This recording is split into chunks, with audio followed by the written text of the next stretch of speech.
everyone. This is my podcast, Special Hero. And today we have a very special guest, special mom, Nidhi. And she has a lovely, lovely daughter who has Down syndrome, which has a different reason and everything. But we are not going there. We are talking about the journey Nidhi has, is still going on, how she has come this far. Because of that, let's hear from her. Hi, Nidhi. Please talk about. Hi, hi, Abhilasha. Like I said, I'm Nidhi. I have a 17-year-old daughter who's a Down syndrome child. And I guess as a special needs mom, that's my identity. Although I do home baking as a part of keeping myself engaged and useful in some way. So I home bake. I'm based out of Mumbai right now. Wonderful. Born and brought up in Delhi, got married in Chandigarh, moved to Bombay for my daughter's education. That is so nice. You have actually kind of dedicated your life to daughter's life. And I think as a special mothers, we all have to do that. I think. Yes. Otherwise, it is a little harder to achieve. I don't So, think there's any other way around it. yeah. Yeah. Yeah. Even better. I honestly don't think there's a There's way no around way it. around it. Yes. Either both parents or one has to dedicate Oh, everything that they have and focus on a special needs child. They need it and they deserve it. yes. Yeah. So, Nidhi, did you know before it was a prenatal diagnosis or it was after she was born? No, I did not know about the condition while I was expecting her. In fact, the Down syndrome, for those who don't know, Down syndrome is a genetic disorder. So now there are mandatory tests that are done on mothers who are expecting, irrespective of their age. Mm-hmm. But I'm talking about 17 years, 18 years back.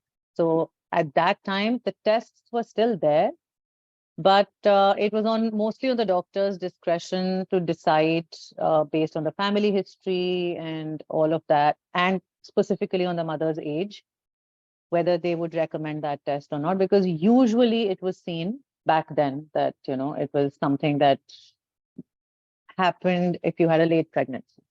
Yes. Still, it is like 35 plus. Yeah, one is should. the majority. Yes. Correct. So I was not prescribed that test. And we found out about Naz's condition the moment she was born, like the very second that she was born. I was not informed about it because I was in labor, and my doctor did not think it was appropriate to break that news to me at that time. Although the very second, I kind of had a hunch, because instead of all this, all the celebration and everything, the mood kind of shifted in the room. Mm-hmm. But then, as we all mothers know, when you're in labor, you don't focus on anything else. You cannot. You cannot. You cannot. So my family, my husband and my family were informed and suggested that I should not be apprised of that for a few days till I'm a little stronger. So I was only told about her condition almost after a month of she being born. Oh. So my family and her father, everyone, they kind of actually lived that 1 month trying to accept it, deal with it in their own way, make sure things were as close to normal as they could be so that I didn't get a vibe. And you didn't suspect at all because you must have, Abhilasha, my mom was staying with me for the first few days. And in that whole struggle of trying to understand, how to take it, my first child.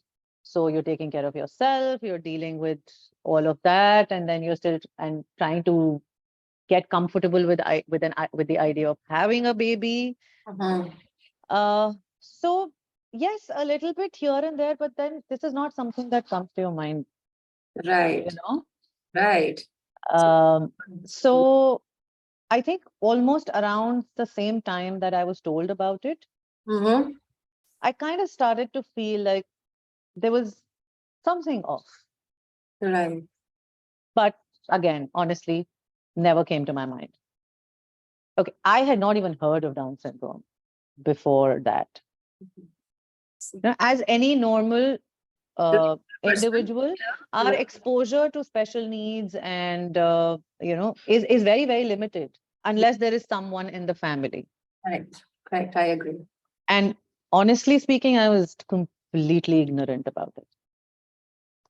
So when I was informed, my husband told me about it. It was a nightmare at that moment. I Mm-hmm. don't like to use that word anymore, but if I have to describe the feeling at that very moment, it was a night. Because I didn't know what to do. You're like so lost. You're like, okay, now what? Mm-hmm. And being completely ignorant about it, you also don't know what to expect, what not to expect. So you're basically totally dependent on doctors or anyone who would probably know something about it. Right. And then the whole series of doctors and visits and consultations and all of that started. Yes. So So when yeah, started therapy, and were there any other health issues apart from the existing one? yes. Naz was born with 4 holes in her heart. Oh my God. Oh my God. Yes, which we only got to know after our initial uh, consultations with the genetics experts and in Chandigarh and in Delhi. So they recommended that we get everything checked up, and which also included a cardiac checkup. So when I got that done, we were told that she has 4 holes in her heart, but we were very lucky that we got a doctor who was very, very experienced Mm-hmm. and very clear in conveying Okay. and very confident about her diagnosis. Mm-hmm. She was a very senior doctor in Escorts, and she told us to get a monthly checkup done for her, which included an echo. So like placing all those lobes and everything on the baby, and that the first year was very, very difficult Mm-hmm. because once you know what you're dealing with and you've gone through that phase of gathering all the information, Mm-hmm.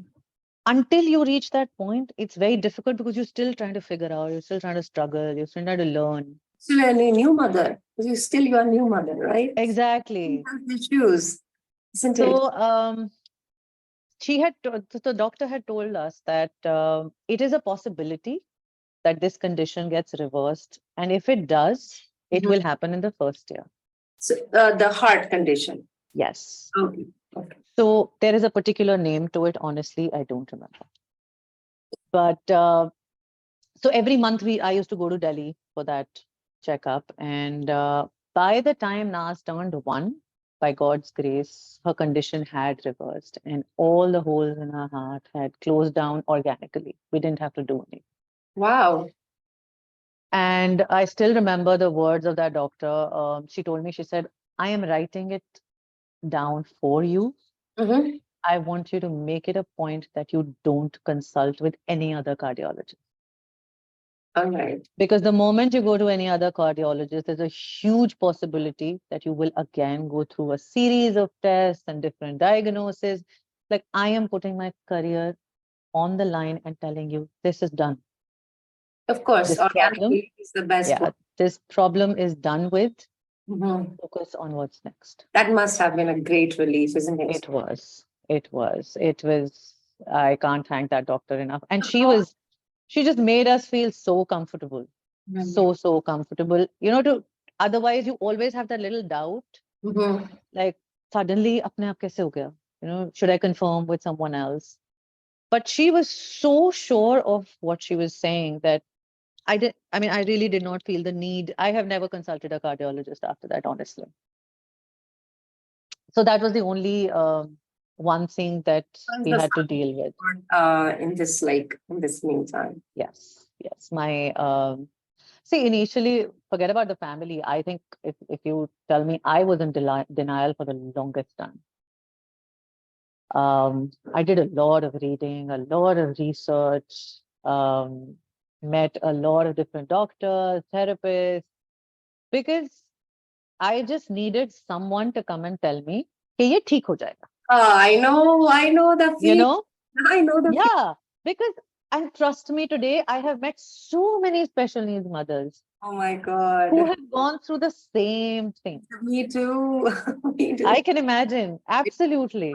You know, like there are so many children who are like this, and one fine day it was everything was fine. Yeah. Yeah. So For completely. it took me, it took me years. I kept living my life according to um, how whatever what one doctor said something, so you work on that. The other said something, you're working on that. Or at the same time, because you are the mother and you are the one who's solely responsible for that child. There are a lot of people around in the family who don't understand anything about it. But they have a So lot you, of so suggestions. you have done the work. You are doing the work. You're reading. You're trying to understand. But then there are people around you who are very close to you and mean well, Yeah, but they yeah. don't know anything about it. So for them, it's like, "Are to kya ho gaya?" And I'm like, okay, it's not how it's going By to be. virtue of being them, they will have a Yes, suggestions. there is always a suggestion. There's always whether they agree with you, they don't agree. And whether we like it or not, in our Indian setup, a child is born in a family, is taken care of by little or more by the family. So Right, everybody has a say. of It's course. not like how it is outside, abroad, where the parents have the final say. So there are a lot of opinions, there are a lot of suggestions that come, some good, some bad, some you like, some you don't like, which is fine. We know that's our system. Correct. But when you are solely doing something and taking care of something like this, and people have opinion about it, and you are still in that phase where you've still not accepted this, you're still working in denial. You literally want to turn around and say, okay, you don't know anything. Please do not talk to me about it. And you cannot even say that. You can't say that. But I will still say my parents, my sisters, I have two sisters who've been a blessing. My husband's family, my husband, they accepted it Okay. and did whatever that they could. Acceptance is the first step, I would say, that towards. Honestly, Bhilasha, if you ask me, everybody carries on with their life. When something like this happens, like I said, there's one person or both whose life completely changes in that one moment. Rest, everybody, yes, is concerned and is a part of your life, but everybody moves on. Yeah. We like it or not, it's true. Yes, yes, yes. It's Yeah, absolutely true. And sometimes, yeah, you cannot even, you will feel that probably you are a nothing to them. You are, yeah. We all go through those phases, yeah, sure. And even if we take the situation of a special needs child out of the picture, even then there are yeah, yeah, things in the family. But when you bring this into the picture, it becomes a whole different ball game altogether. yeah. It becomes So harder because we are it already does. such a difficult. Yeah, sure. Obviously. So in fact, I was in so much denial of this that I remember when we put Naz in kindergarten, Mhm. How was and that? I'm Like, not very proud of what I'm going to tell you, but I have done this. uh-huh. I did not inform the school. I did not put down on paper about her condition.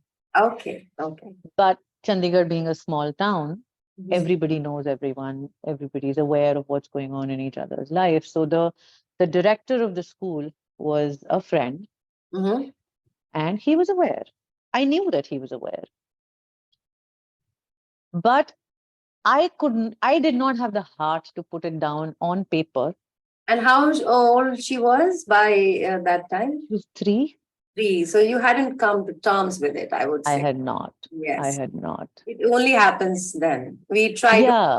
everything is, You know yeah, how we want to believe that if we put up this facade, everything is going to be okay. yeah. I get it. I get it completely. So I remember when we went for her interview for the kindergartens, barely an interview, just go meet the headmistress and we spoke to her. She didn't ask Naz anything except for a question here, what is this or whatever. And Naz's communication skills at that time were a word here and a word there. Hmm. So, but she was aware. So she said what she knew. She knew how to. I remember. I think she started pressing the buttons of a laptop. So the teacher realized, okay, she's aware. She knows how this works or whatever.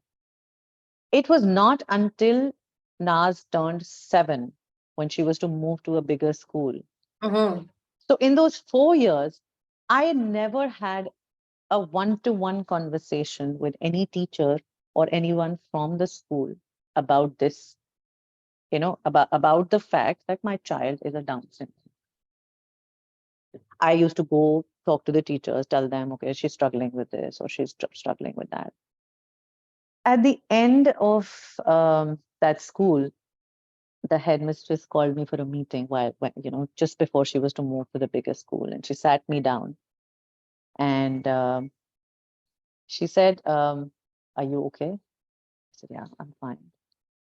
And she said, "Okay, I just want to let you know Mm-hmm. that I have apprised the teachers Mm-hmm. in the higher school, Mm-hmm. and if there's anything that you need or anything that Naz needs, they're going to be there to help you out." Okay. That's all she said. Senior. And I looked at her and I could not stop my tears. Oh, I just broke down. And I just asked her, I was like, since when do you know? She's like, since the day you walked into my office. exactly. Exactly. So I said, why did you never speak to me about it? She's like, because I didn't feel the need to. If there were challenges that needed to be addressed, God bless her. I Good soul. and it was that day after 4 years that I realized that she was a mother of a child who was a 25-year-old at that time, who was Okay. dyslexic. Yeah. Oh. So you know how as we become those people who become sensitive to these things, we start understanding better, we know how to react, we know how when to talk, when to just keep quiet about it. Yes. I think it's a journey that we all go through and we Mm. learn. Yes, we do. You are so right. And yes, we all become very sensitive. We understand. I actually, I feel that, the special mothers, especially, and parents maybe, we understand things little differently. We are more, we are great empaths. We sympathize to the situation in a different way, right? Or we've learned that the hard way. Yeah. We didn't mean to, but we did. We do. Yes, yeah, you do. And today, if somebody asks me, I think being a mother to Naz, being a mother to a Down syndrome child, has made me, I'm a changed person. There are times when I don't recognize myself for the better. Yeah. Yeah, I agree. If I look back, there are so many things that consciously, subconsciously had to change because I had to go on and I had to deal with things. So it is a blessing, Yes. but a 100%. very difficult road at the same time, which you can't travel alone. Yeah. So, yeah. So, like studies, I think you had a good school, good teachers, who I understood. did. And Yes. I think as far as academics were concerned, but then little later she must have been started struggling a little bit, little higher grades and all, right? Grade 5, we had to drop maths and science for her because she couldn't cope up. Yeah. So she always had what we call a shadow teacher or somebody to assist her in the class. But grade 5, me and the teachers, we came to this consensus that she won't be able to. She was not already not able to cope with the math and the science. Eventually, at grade 8, Mhm. I was called to school. And before that, I'd started seeing the signs like she would not want to go to school. I would get a call every other day that she's having a stomach ache or she's having a meltdown. She's gone and sat in the counselor's room. Mm. And it became so frequent that it kind of started ringing it was like an alarming thing, like, okay, what is going on? This one. So eventually I was called by school, and I had a great relationship with her counselor. She was almost a friend. And she sat me down and she told me, she said, you know what? Till now, I am the one who's been advocating for inclusion for Naz because I know she was able to manage. But I truly believe that this is the time when she needs specialized care, because now she's reaching, because other kids were growing up, the thinking was changing, the interests were changing. That's it. At grade Not there yet. Yeah, and at grade 8, they're already whispering and talking about boys and a total different interest. Mm. Whereas, obviously, my child was not at that place at that time, and she started feeling left out, and nobody talks to me. I eat my tiffin alone, small little things. I will say, touch wood, she was never bullied in school, Mm. Good. which was commendable as far as the school was concerned, because they were very, very sensitive and they took this very seriously. And they used to have sessions to sensitize the other children, Yeah. about the needs of a special child or a child who's struggling in class. Mhm. So she did not have to face that. But I think she had reached that point where she was not able to cope up. And we thought it was the right thing to do, to pull her out and put her in a place where she's better understood and she gets one-to-one help, because that's what she needed at that time. So I did a lot of running around, a lot of research. I went to London because, okay, so first I went to this special needs school. I am forgetting the name again, in Chandigarh. Okay. Um, so when I went there, and I took Naz with me, and I'm not kidding, Abhilasha, I came back in tears. It was a government-run organization. We all know how that works. Mhm.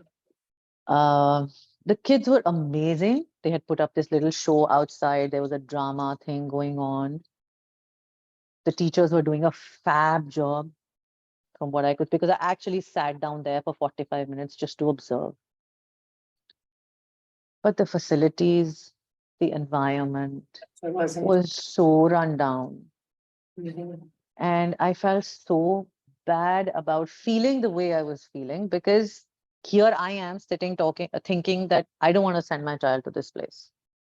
I'd rather keep her at home. At the same time, there are at least 100 kids in front of me, each struggling in their own way. Mm. For the longest time, I used to struggle when I had to say this to someone, that I want a better facility for my child. I don't want luxury, but I want a better environment, and I want a better facility for.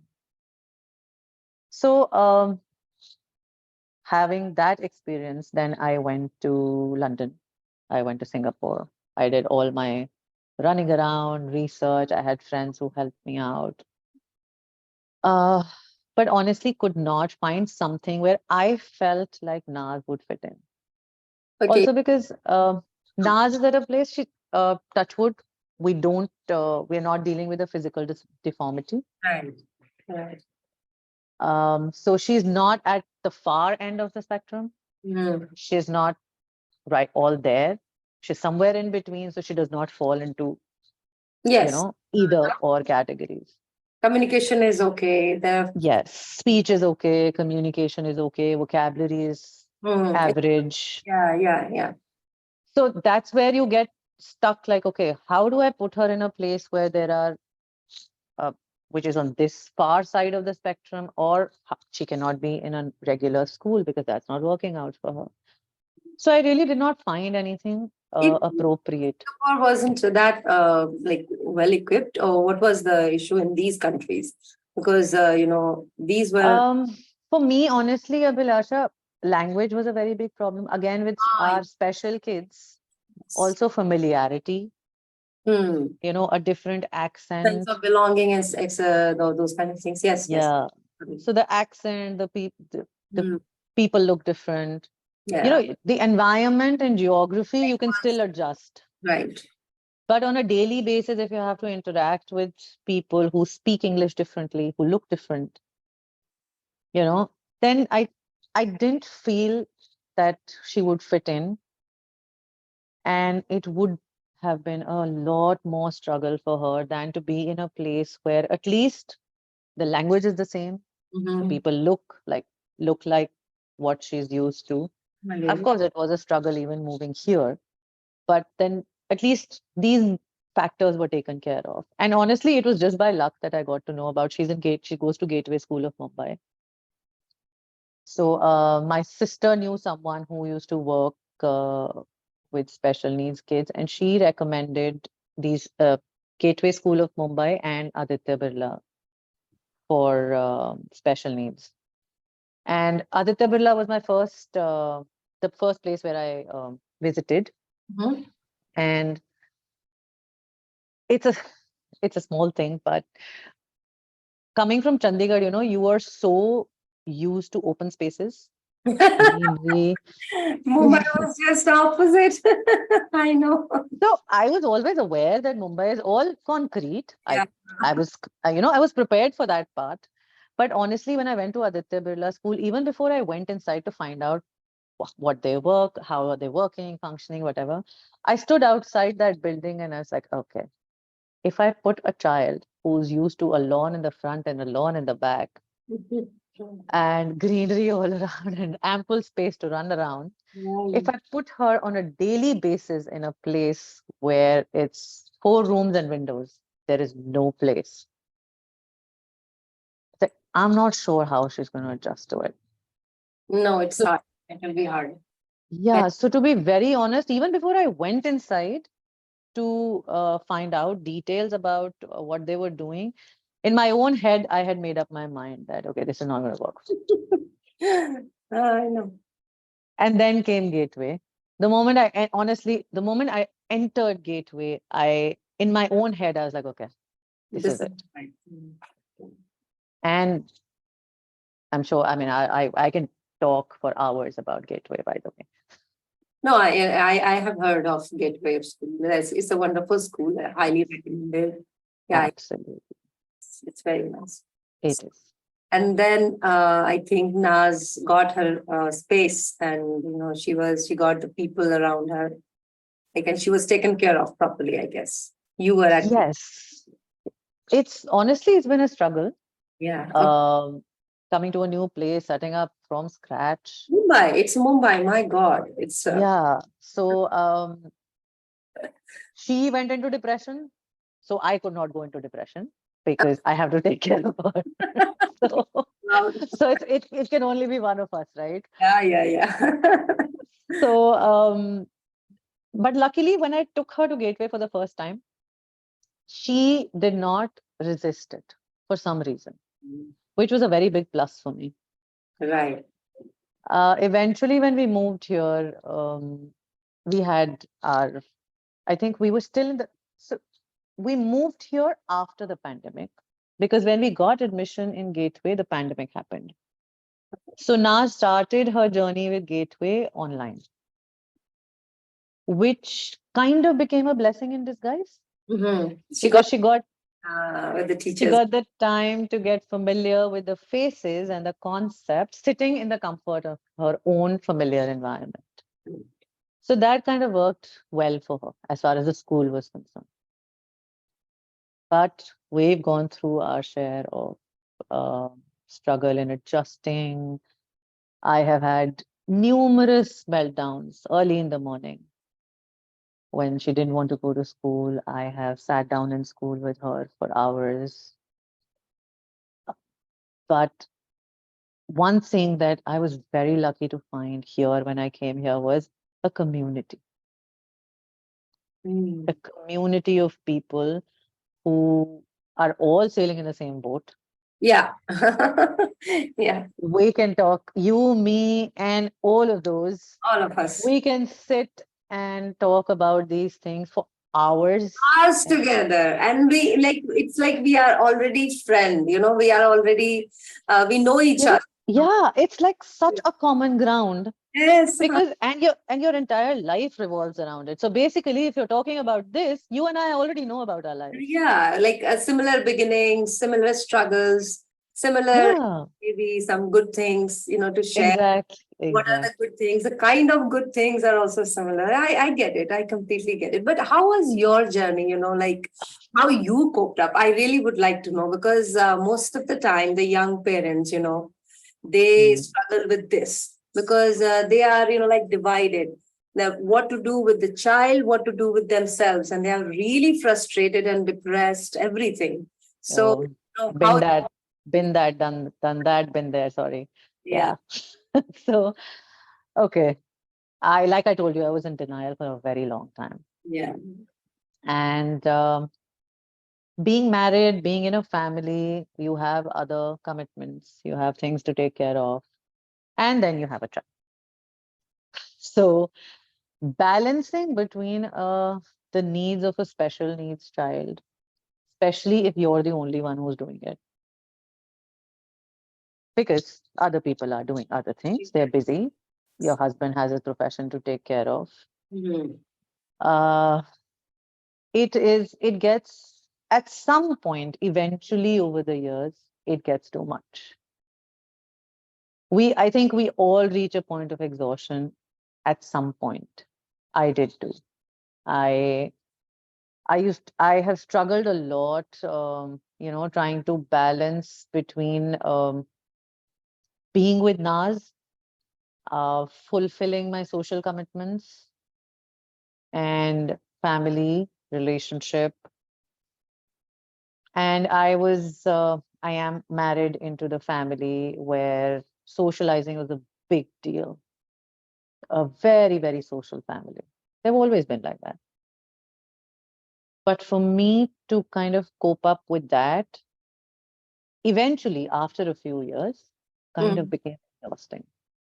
Yeah, of course. I started avoiding going out. Um, Although I had all the help in terms of I had house helps, I had somebody dedicated to being with Naz, and she was that girl that I had with Naz was very, very good, and Naz was very close to her. But I think my own guilt, That you uh, are yeah, doing. like I'm going out every day, Mhm. or somebody's coming home every day, and I'm not giving time to my daughter. Right. That kind of plays on your mind real bad. And Mm. I eventually reached a point, I think this was about 8 years back. So Naz was around 10 Mhm. when um I got diagnosed with anxiety disorder. Um, so I was given a choice. It's like either go on antidepressants or fix your head, which is which is easier said than done. Of course. But I was very sure I did not want to go down the way of getting into medication for just trying to, you know, find a way to kind of cope. Mhm. And then from coping, I reached a point where the goal became flourishing. But that's a long road, Mhm. a very long road. I still remember walking out of the clinic when the doctor said that if this doesn't get better in the next few months, I will have to put you on antidepressants. And I was with my mother-in-law at that time. She's no more now. But she told me, she's like, a few years back, the doctors had told me that I need to go on anxiety pills for whatever reasons of her own. And she said, that is the day I started playing golf. Oh, okay. Like, because I didn't want to go into, uh, medication for all of this. And Education is something. so she told me, she said, do whatever you can. Mhm. I will suggest don't start medicines yet. See if you can manage it. And since that day, I became a regular at any kind of workout that I wanted to do. That was one thing that has become a part of my life now, still That is. dopamine source, doing working out. So of course it's like Yeah. wonderful. But honestly, it took me a few years to get a hold of myself. It was as recent as 4 years. Yeah, yeah, yeah. Of course. So after I came to Bombay, and trust me, in Chandigarh, honestly, I did not have a circle where I could find people who could relate to what I was talking about. I Mm. had a huge social circle, Yeah. but nobody to talk to, Right. Oh my God. Yeah. you know? And when I came to Bombay, and I remember my first interaction with the school parents of Naz's class, and I was like, oh my God, okay, I'm with friends. this works. Yeah, I was like, this works. Completely. Yeah, I had the same experience in Pune. Yeah, Yeah, yeah, I knew it. All of us, that's like, we could have so much of fun together, because we knew what we are having, and oh, today you are having tough absolutely. day, we can do this, like that. So yeah. Absolutely. I mean, I literally had like I think first or the second meeting, I had a few mothers and they said, the day you want to cry, you want to talk, you want to shout, you want to scream, call. Like, okay, that's weird. That was a new concept for me. I don't even know you, you know. But Gateway in itself, provides a platform as Okay. a parent. They have these meetings, which they call parent support group. It Wonderful. has it has nothing to do with the kids in the sense it's a platform where somebody actually asks you, how are you doing? Oh, wow. You know, what's Wow. going on with you? Right. Yes, Naz is doing this and Naz is busy in this. He's not been able to do this and this. Are you? What are you doing? What are you feeling about it? Wow. Wow. So, and that was my first time ever to be in a place where it did not matter whether I knew the people around me. When I heard them talk, I felt like, okay, yeah, me too. You know, yeah, I went through this too. And it was so beautiful. That first experience was so beautiful. I don't miss a single PhD meeting because it's like my place to be.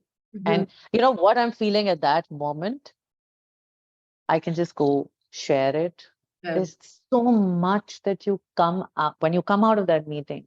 No There's one so is much. judging you. No one is like everyone feel. Yeah, Yeah, of you course. know, Such. everybody is talking about their own individual struggle.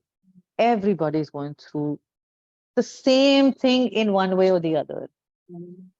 And you learn so much from other parents who, okay, maybe I can deal with this in this way. Without even asking anything or without even saying that this is what you're dealing with, you actually come back with so many answers. Mhm. So, my point in all of this, the one lesson that I have learned not very long ago is the only way that you can survive as a special needs parent is by support. My support group. Yeah, that is like everyone is saying that to have Yeah. the community, have the support group. Yes, whether it's on WhatsApp or Anything. as you said, Yeah. that's a really great idea, and Yeah. that's a great It's beautiful. idea. Yeah. I've had parents cry. I have cried in that meeting, like literally bawling. Mhm. I've had parents who've broken down in that meeting. And the moment you're out of the meeting, it's a clean slate. You don't ask anything, you don't talk about it. All you, because everybody in that room knows if I need, I'll have somebody to talk. Mhm. It's beautiful. So, and that is something I think every special parent needs, should have. Oh, yes. Oh, yes. Especially the primary caregiver, we can say, whoever it is. Yes. Whoever it is. Yeah. Yes. They need to It's have some very important. every once in a while, just pour your heart out and say something, whatever you. Yeah. And we need to be conscious of the fact that we check in. You see some, like, this is something that is very commonly said these days, Mhm. that check in on people you care about, see if something's off, observe.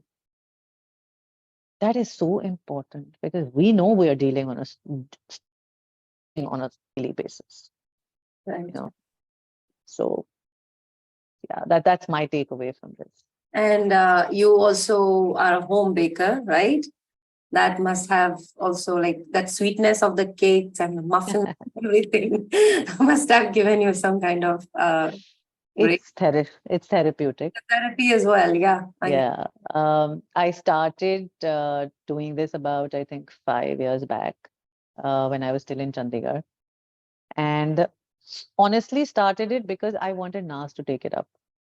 Yeah, yeah, yeah. I wanted to include her in some way. I wanted her to have something that, she can, maybe as a skill, she can develop. Mhm. And whatever we might think, our children will do what they want to do and they will Yes. not do what they don't want to do. So she never took up to it, But you took it. but I took it up. So as much as I tried, she'll come, she'll do a little icing here and a little thing there when she's in the mood, but never took it up as You a want hobby. her to, yeah, the Yeah. way you wanted her to. Yeah, we have to go along with her, with our children. We Yeah. cannot really dictate. See, you are supposed to do this. We cannot do that at all, at all. I mean, you can't even do that with a regular, normal, Oh my God, if yes. I child. Yeah. Forget about a special needs child Such who actually lives in their their own world. own world, yeah. Which is a very beautiful world. And I think Oh they, yes. special needs children are here to teach us, Oh that yes. let us let go of things, be your own person and the way you are supposed to live instead of what you are expected to live, isn't it? You That's know, what I, Abhilasha, if we could be 50%, 10% of that, it yeah. would be a better world. Right, right. I'm so happy that we both of us have the same wavelength. Literally, Yeah. we were ending each other's sentences. I think that, because we are coming from the same, path, so we knew what are the things we have seen. So it was so lovely talking to you, Nidhi. So lovely. Same here, Abhilasha. And I'm very glad I was able to share all of this. And Yes, yes. I hope it motivates or What makes a change or helps anyone at all. But would be the yeah, last thing you would like to say to the, other parents, fellows, our fellow special group? What you would say? hang hang in there. Hang in there. Yeah, I know as a parent, you will not give up on your children. Don't give up on yourself. both. It's very important that you take care of you if you want to take care of your child. Very important. Take therapy, go out, make friends, meet friends, take the time off. As a primary, like you said, a primary caregiver, you need that 1 hour a day just to yourself if you want to come back as a better person for your child. Very important. Thank you so much, Nidhi, for joining in and sharing. Thank you. It's lovely, lovely. And God bless you and Naz. You too. I'm sorry, I'm forgetting your Aditri. Her name is Aditri. Aditi. Aditri. Aditri. Wow, what does that mean?